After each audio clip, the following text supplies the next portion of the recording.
Let's kick some shell! Teenage Mutant Ninja Turtles carved its perfect niche in video games by way of the cooperative beat-em-up. Titles like the 1989 arcade game and Turtles in Time let fans fulfill the fantasy of kicking shell alongside their friends. But it's been a long time since our green heroes were the stars of a great video game. Shredder's Revenge ends that drought, serving as a lovingly crafted homage to TMNT's glory days that gives fans what they remember while sanding down most of their rough edges. Shredder and his Foot Clan have run amok in New York City and beyond, and it's up to the Turtles alongside Master Splinter, April O'Neil, and an unlockable Casey Jones to stop them. Up to 6 players can team up to brawl their way through over a dozen colorful, detailed stages in an adventure inspired by the classic 1987 cartoon. Although Shredder's Revenge can appeal to any generation of TMNT fans, those who grew up in the 80s and early 90s will best appreciate how Tribute Games' reverence for that series oozes with every pixelated brick.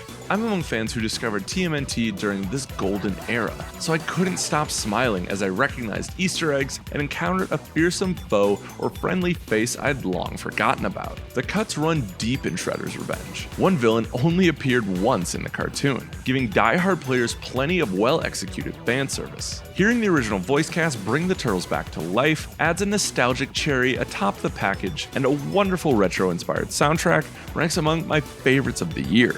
Shredder's Revenge doesn't try to reinvent the beat-em-up, rather, Tribute Games redefined the old-school template. You still largely mash the same attack button to execute simple combos, but chaining together aerial, running, and various special attacks provides enough depth to keep it from feeling completely one-note. I especially love using the dodge and recovery button to sidestep attacks, bypass defenses, or instantly get back into the fray when knocked down, sending foes careening into the screen border, air juggling them long after they've been defeated, and tossing them at the screen adds more layers of goofy fun. However, battling flying enemies is less enjoyable because it's tougher to discern which plane they occupy. Missing multiple jump attacks only to get blasted in response irked me like no tomorrow.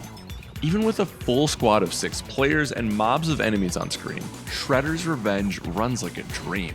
Any semblance of strategy goes out the window with half a dozen friends swinging ninja weapons at once, but that provides its own chaotic brand of entertainment.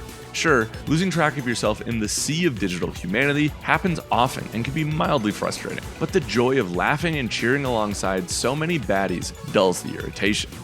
Each character sports individual traits such as reach, attack, and speed that differentiate them enough without making one feel better than the other. For example, Leonardo is the all-rounder, Donatello has the longest reach, Raphael and Splinter hit hardest, while Michelangelo and April move fastest, with variations between.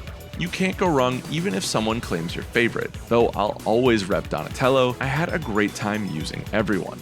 In addition to standard arcade mode, a story mode offers an objective-based variant. Instead of tackling stages one after the other, players travel between them on a world map, meaning you can replay them. That's because levels have simple objectives such as avoiding damage throughout the mission or executing a type of attack a number of times. Completing quests rewards points that level up characters, unlocking new abilities which are available by default in arcade, or adding more health points and other stat buffs. I appreciate how story mode's objectives incentivize me to observe stages for collectibles, hidden characters, and traps to use against enemies. I wish some side missions had more variety than bring an ally this batch of collectibles though. Story mode may not be a colossal shakeup, but it's a neat twist worth playing if you already conquered arcade.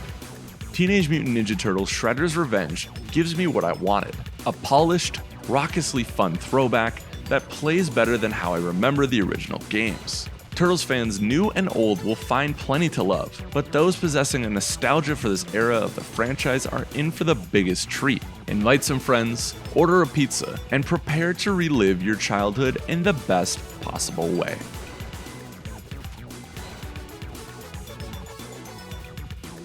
Hey friends, Alex Stadnick from Game Informer here. Thank you so much to Marcus Stewart for penning this wonderful review. If you enjoy our video reviews, be sure to like, share, and subscribe to youtube.com/GameInformer for all of our official thoughts on 2022's biggest games. Thank you for watching, and we'll see you next time.